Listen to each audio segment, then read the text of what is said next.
liberals are destroying California, and conservative humor gone awry. Looks okay though. Conservative humor gone awry is going to fascist California today. So stay tuned. We're going to take a few pictures of the desert and how their policies are actually messing it up. It's not beautiful when you go across that border.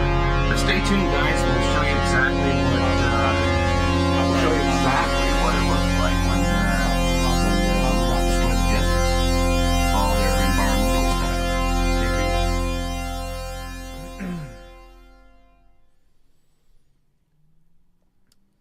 All right, I'm Alexander Edward. And I'm Tony Boswell. And we are Minion Death Cult. The world is ending. A gender-queer Santa Claus is responsible. Yes, they are. We're documenting it. So we have a wonderfully festive show for you folks today. Before we get into the Christmas festivities, I would like to comment on some news. You know, what's in the news, Tony? Oh, it's breaking. It's this thing. So we didn't necessarily get any negative feedback about our discussion of Beto and how Beto is definitely going to be president in 2020, and how we weren't necessarily cool with that. But what's this? Oh, let me look up what Beto has recently said. Beto saying, I don't know if I'm a progressive Democrat. Which is like the lowest bar possible for a Democrat. Just say you're a fucking progressive. Jesus Christ. Holy shit. It should be redundant, but we all know Democrats, how they work. Being a progressive, not necessarily a mandate. Dude, like, to be progressive, all you have to do is say gay people should be able to marry. Yeah, that's it. That's you know what I mean? Like, it's easy. And this all came up because he decided not to caucus with the House Progressive Democrats caucus and is instead caucusing with like the centrist New Democrats or whatever. Some bullshit. terrible branded thing. Yeah. So I feel like there's a bit of a clip we can play to sort of illustrate my feelings on this subject.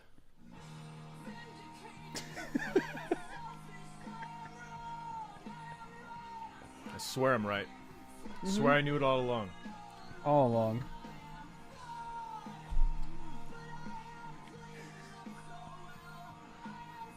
All right, yeah. So Hillary Clinton, stop taking refugees to beat the right wing. Beto, I don't know if I'm progressive because I just want to be everybody's president. I don't want to be. I think Beto should really like come out hard for bipartisanship and just campaign as a Republican. Yeah, that. In 2020. God, he would crush it. Yeah, he would crush it. Like, why even be a Democrat? That's too De- partisan, you know. Democrats would vote for him too. Like, but he. I mean, I know he's a Republican, but look at him. He's so young and handsome. He's tall. Yeah. So that's funny. That's really funny. That's great. Let's get on to our first topic of the night, which is a church in Boston, a Catholic church in Boston, putting baby Jesus in a cage to own conservatives. Yep. Well played. They this church, I think, is a Catholic parish. As part of their manger scene, put the baby Jesus inside of a cage to make a point about Donald Trump's immigration policy. We'll sort of go into that specific part of it. But yeah, to make a point about immigration. Basically. It's so great. When I first saw this picture, my first thought was, because there was a while where, back in the good old days, people would steal baby Jesus from nativity scenes. And there's a moment where they would put the nativity scene in some sort of cage and put, like, I was hoping that's what it was. And just people were misinterpreting it as a political statement. Exactly. And it is a political statement. It's a statement about crime in this. I thought it was an anti-theft statement. Yeah. But it turns out it's actually just like, let's not put kids in cages. Yeah, I mean, this is like I have sort of three feelings about this type of, like, I don't know, statement or activism, if you want to go as far as to call it that. The first one being, like, it's corny. it's cheesy. The second one being, it's really funny. Yeah, it's great. Like, that's my main feeling about this, is just that it's so funny. The idea of like baby Jesus getting trapped inside of a possum cage or something. It's really just ignorant. I mean, if you know anything about Jesus, that 2-ton boulder in front of his coffin like couldn't stop him from getting out his tomb. However, let alone, I think this cage he can get his slip through. Well, we do know from doing this show that heaven has walls. True. And a strict vetting process. Strict vetting process. And maybe heaven itself is really just a cage that keeps God trapped inside. Damn, that was beautiful. Did we just? Well, yeah, that's why I'm joining the Catholic Church. Did we just figure it all out? So beautiful. I need to get there. So this is like, obviously. Oh, my third feeling about this is that it's good. It's fine. Like it's good. It's making a statement. It's good that churches are like actually supporting some assemblage of the word of Christ in its feelings towards literally the most, marginalized and beset people in the world. It's like pretty great. I mean, that's what American westernized Catholics, there was a point in time where they were kind of known for that, They were known for helping out the immigrants. I mean, that's the entire southern part of the state, Southern California, is all built around missions. Ooh, hot take. Yep. Well, it was about helping out the immigrants themselves. Yeah, exactly. It's about helping out themselves. Yeah, it's pretty. Wow. So it's nothing new here. But I think the reason why the point didn't really get driven home is because they use white Jesus. They use cute little blonde white Jesus, which is my favorite Jesus. Dude, the eyes are fucking. This is like a White Walker in this cage. This is like fucking. It's the baby is the thumbnail for is so funny. It's the baby Jesus with its palms outstretched, like its palms, facing up, arms outstretched, just like in preparation of crucifixion from birth, just like ready in position, and bars in front of it. And I swear this is like an animal cage of some kind. Oh, absolutely, yeah. This is what you take like your dog to the vet in. This is definitely a varmint cage.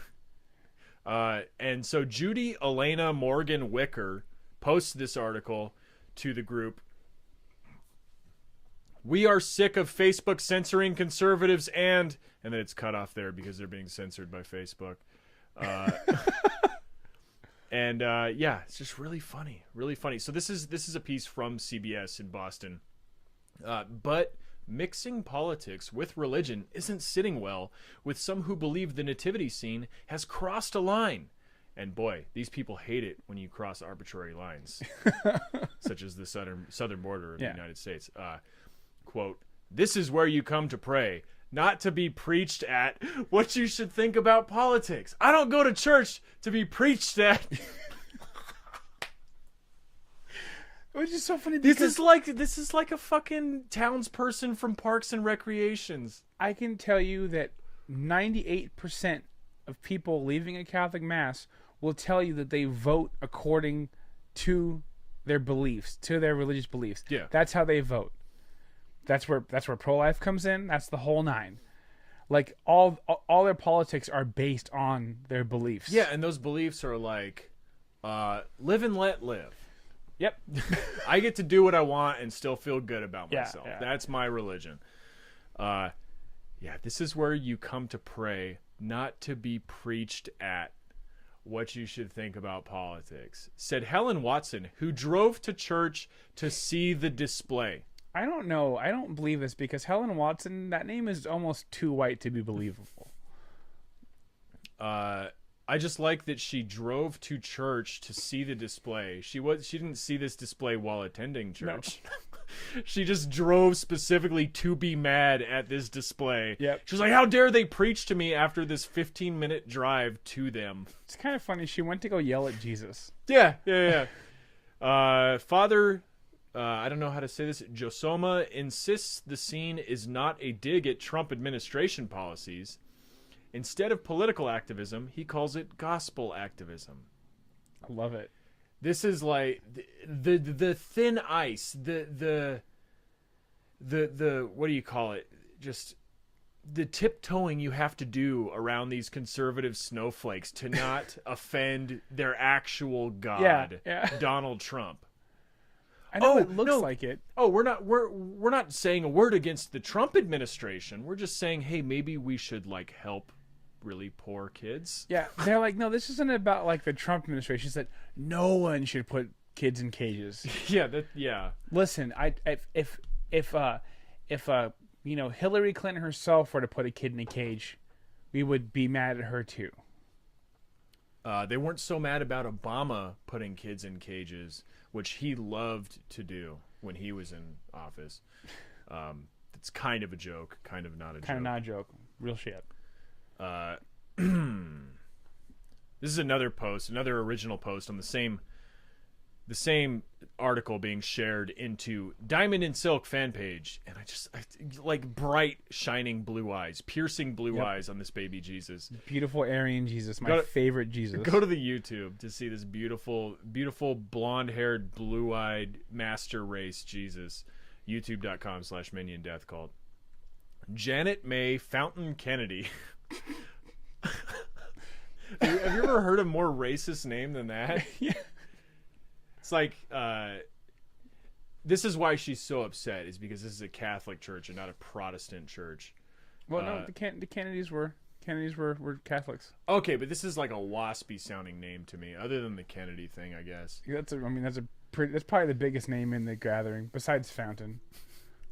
I just think, she's going to talk about like, who is John Galt? Why isn't he in this cage? Words of warning. Never attend any church that would display something like this. Run the other way. Fast! It's a reference to Lit, our favorite band on this show. Fast. Christians are warned to be wise and never fall into any traps set by Satan, who disguises himself as innocent, needy, quote, migrants, when they are nothing of the kind. Live in reality, where Satan disguises himself as the poorest among us. Don't help the poor. It might be Satan, which, like you were saying, Tony, is the exact opposite of what religion teaches. Remember that one story in the Bible where Satan is trying to have a baby and goes door to door and keeps getting turned away because Satan is an immigrant? And then finally Satan finds a home in some barn in the backyard and gives birth to somebody? Yeah. Oh, wait. That was really Jesus. Scary. That's how Jesus was born. Jesus is a fucking immigrant. The story of Jesus is an immigrant story. This is the moral to not even just the Bible. This is like the opposite. This is the opposite of every single fable ever told. The story is literally like, if you don't leave this country, your kid's gonna die. So you must leave this country and find. Oh my God! And it's mind blowing that they're like, they somehow read the opposite, and they didn't even see that the parts they're talking about of like the devil disguising themselves is exactly who they're like groveling over with this Trump character. Oh you think he might be bad? I think he might be the devil. I love this. Don't help anyone because they might be the devil. Yeah, that's the opposite. Like, it's like I was saying, it's not only the opposite of the Bible.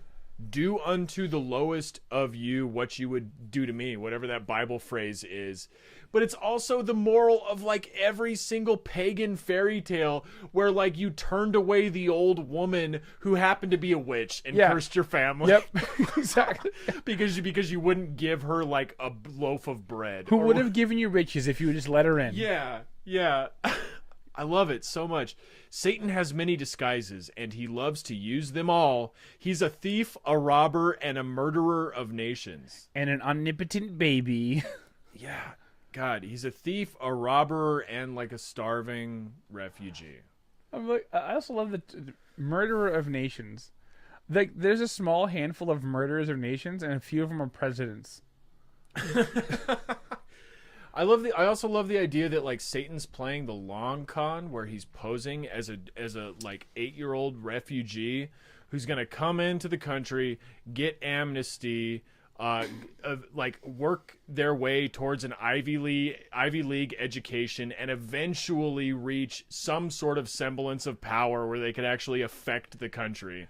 No. Or, like the millions of white people who are already in that position. No, their fear is that Satan is an 8-year-old immigrant who's going to grow up and maybe vote one day once for a Democrat. Yep, absolutely. We should say that this is all coming on the heels of the report of a 7-year-old girl who died inside ICE custody. We all knew this was coming. There have been reports of children gone missing in ICE custody, reports from the administration themselves admitting that they can't find dozens of children, that they've taken the responsibility, they've taken the authority. Oh no, we're going to arrest you. We're going to take ownership of you, essentially, and then just losing them. Forgetting about them. I firmly believe this is just the first one we found out about. Totally. Absolutely. Honestly, with everything in me, believe Not to mention the countless instances of abuse that we know about and don't know about. Not to mention the countless children who were trying to make their way up here who went to find a water station and found empty jugs that were sliced open by Border Patrol. This is what I wanted to get into, because real briefly. So, the girl who died, she was extremely dehydrated, and she was in ICE custody for 8 hours before she died. And the cry from the right wing, the cry from the centrists, is that, oh, well, it was the journey that killed her. It was her parents that killed her for deigning to try and bring her to a prosperous nation like America. They're the ones who killed her. ICE only had her for 8 hours. What could they have done? I don't know. Maybe inspect the people that you think you have authority over? Maybe give a health screening to the people you're taking into custody? If you think you have the authority to take these people into custody, you absolutely have to... You have to look at them. You have to see what condition these people are in.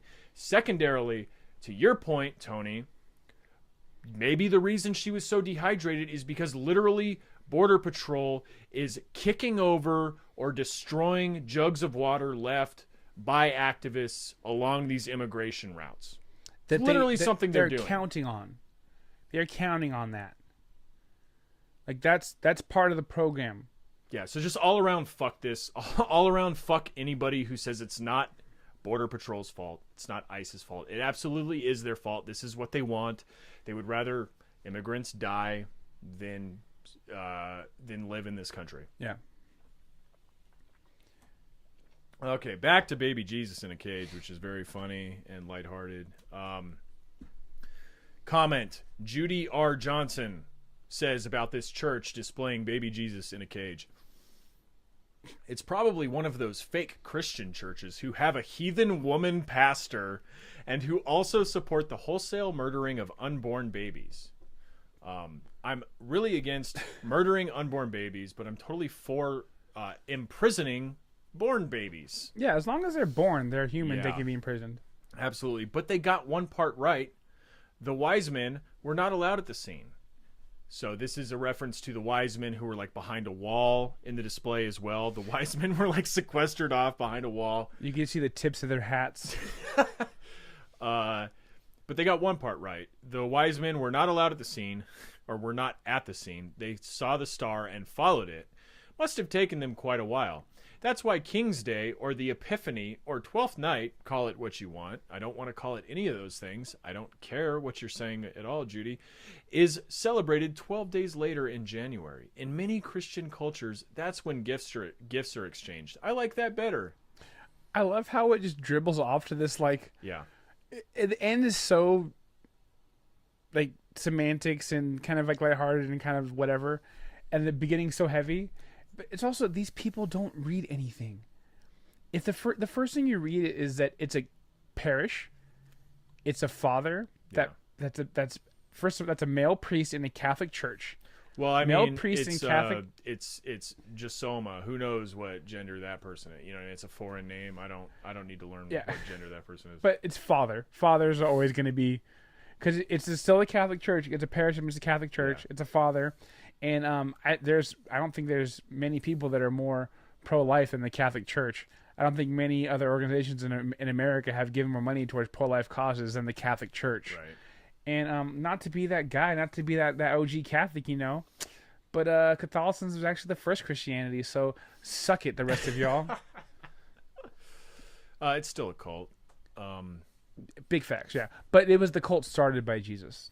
If you look on like Wikipedia and everywhere else, like the founder of Catholicism is Jesus. Hell yeah. The founder of the other ones are like some other guy. That's a big flex. Yeah, it's a big Wikipedia flex. Oh, cool. How's your man how's your man Martin Luther doing? Ain't no Jesus, tell you that much. Yeah, I love this comment because it starts out with an indictment of heathen woman pastors and moves on to a letter to the editor about when we should actually exchange gifts with friends and family. And also, Judy, I'm going to call bullshit. I feel like you're going to give and receive some gifts on the 25th of December. Yeah. Fucking hypocrite. All right, so excuse my language, but I feel like this comment has more effect if I read it verbatim. Tom Zimmerman says, obviously the retards don't read the Bible and don't know who Jesus is, who is never an illegal immigrant, when the truth of the matter is the emperor and creator of the universe. It's all his. He is literally one of the first illegal immigrants. No. This I was telling you over Slack. I am envious of this comment. I am genuinely embarrassed for myself because I don't think I could have come up with a more galaxy brain take than this take here, which is that it's impossible for Jesus to be an immigrant because he owns everything. He created it. He could never possibly be an illegal immigrant anywhere because it's all just his, dude. I want to see Tom getting pulled over. I'm sorry, those are your laws. These are the laws of the universe that Jesus Christ created. Dude, Who said I could drive as fast as I'd like. Excuse me. Yeah, I have diplomatic immunity because I created this.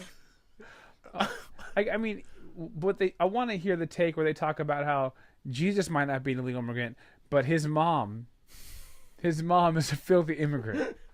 They were literally he's avoiding... an anchor baby. Jesus is an anchor baby, dude. Dude, they were literally avoiding a census. Yeah. That's why they did. I'm doing this thing, I'm like, remember when I got worked up about Santa Claus? I'm doing the same thing about Jesus. It's the same thing. Yeah, it's like, people just want to take Christianity as like a label or as a sort of status signifier or cultural signifier, basically, but have it just mean whatever they want it to mean. Yeah. They want the label of Christianity, but no, it doesn't matter that it was literally based on the teachings of an immigrant, of an immigrant born out of wedlock. Yeah. I don't know. Were they married? I don't remember. No, they weren't. Tom Hudson, I think this is our last comment on this topic. Tom Hudson says, all caps, the best way to look at this is the cage is there to keep the left and ignorant away from our child of Christ, for sure. So stupid. No. Dude, Jesus is like, I'm not locked in here from you. You're locked out there from me. Also, like, this all-powerful being has to have a cage to defend themselves. Like, what the fuck are you talking about? Like, well, actually, the cage is there. So when baby Jesus is performing Roadhouse Blues, and somebody and a leftist liberal who hates real music and only likes mumble rap throws a bottle at him, it doesn't hit baby Jesus in the head. It shatters against the cage. Oh my! It's for sure. And then baby Jesus later references Patrick Swayze and says, his story is you fuck with him, he'll seal your fate. Like one person's gonna get that joke. Yep. Okay. Dude, holy shit, dude! It just again, the whole teachings is you're supposed to bring the people who are heathens to Christ. That's the whole point of all of it. That's why that fucking dude died. No, because as we've described previously, Heaven has walls and a strict vetting process. Yep. America is heaven. Therefore, libs get out. Yep, get out of here. here. Not welcome. Yeah, libs need not apply. Okay, let's take a quick... All right, before we get into that one, let's